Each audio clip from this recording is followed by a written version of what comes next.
The Great Amherst Mystery, a haunting that defied belief. Prologue. A town uneasy. Amherst, Nova Scotia, 1878.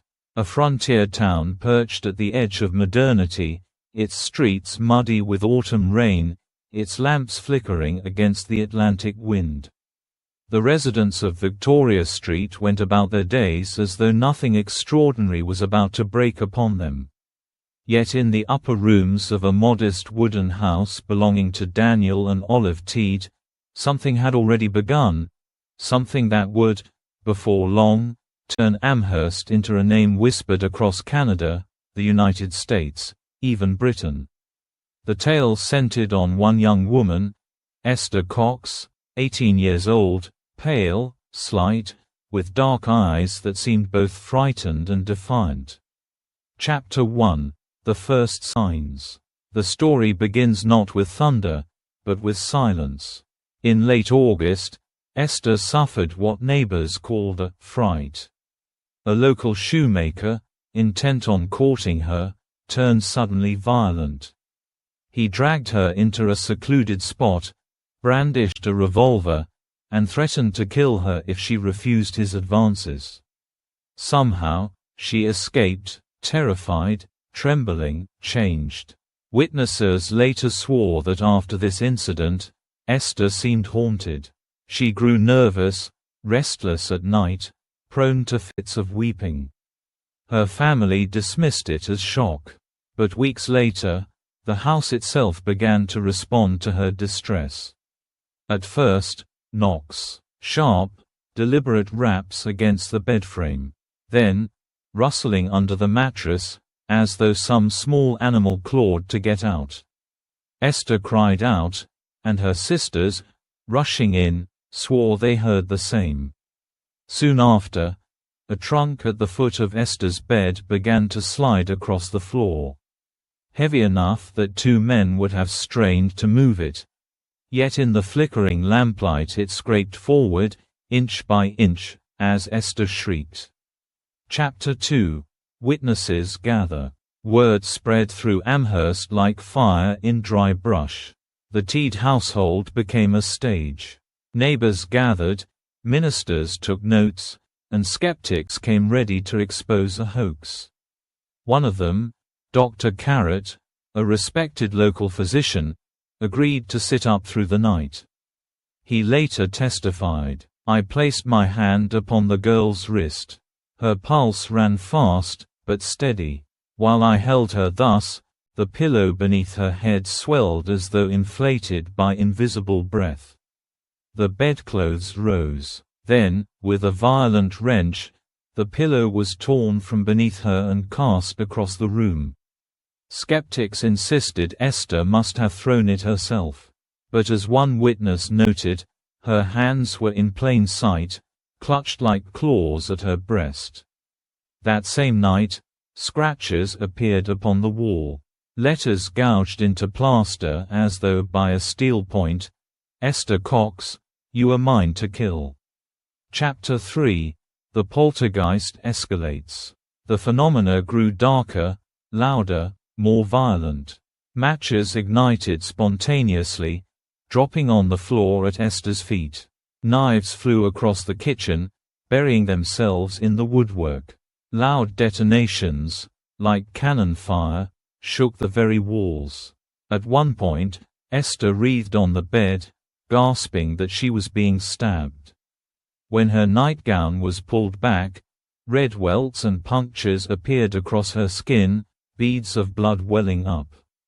The townspeople now spoke of the demon. And yet, oddly, the poltergeist seemed bound to Esther alone. When she left the house to stay with friends, the disturbances followed.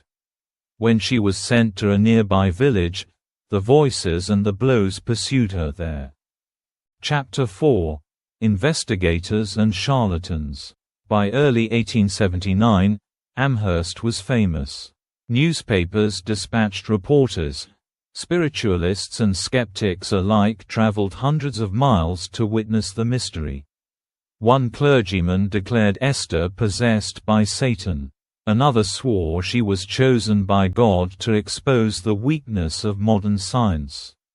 In March of that year, Walter Hubble, an American actor with a taste for the sensational, arrived. He lodged in the Teed House for several weeks and later published a lurid book, The Haunted House, a true ghost story. In it, Hubble described Esther's torment in theatrical detail. Invisible hands seized her hair and dragged her across the floor. A chair was lifted high into the air, tipped, and set gently down again. Yet never could I detect the trick of it. She wept, she begged, she prayed, for release or for death. Critics accused Hubble of embellishment, but others, including sober townsfolk, swore his accounts matched what they too had seen. Chapter 5: Esther on Trial. By 1880, hysteria gave way to something colder: suspicion. When a barn caught fire in Amherst, rumors spread that Esther's demon was to blame. The authorities, unwilling to prosecute a spirit, charged Esther herself with arson. At her trial, the courtroom was packed. Witnesses described her fits, the objects flying, the fires springing to life. But the jury was unmoved. Esther was convicted, though her sentence was merciful, 4 months in jail, of which she served only 1. When she emerged, she was quieter, older somehow, her reputation forever scarred. Chapter 6: Aftermath. The phenomena lessened, then ceased. Esther married twice, bore children, and died in 1912 at the age of 52. She never profited from the story, never recanted, never explained. But Amherst did not forget. The house on Princess Street, as Victoria Street was renamed, remained a place of whispers. Schoolchildren hurried past. Travelers asked directions to the haunted house. And the legend lived on in Hubble's book, in newspapers, in hushed retellings at winter firesides. Epilogue: Searching for the truth. So what was the great Amherst mystery? Explanations abound. Psychological trauma. Modern researchers suggest Esther's poltergeist was the outward expression of her shock after the attempted assault. In an era without therapy, her mind produced the violence her lips could not voice. Fraud. Skeptics argue Esther orchestrated the phenomena for attention, aided perhaps by siblings.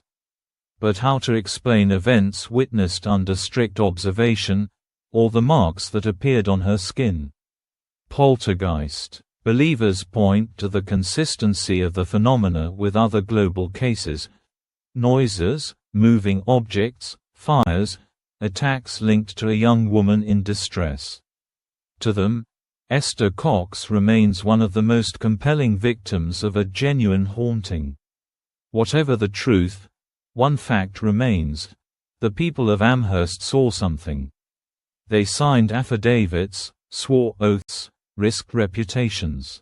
They believed. And today, nearly 150 years later, the mystery still lingers, like the echo of knocks in the dark, unanswered, unsettling, unresolved.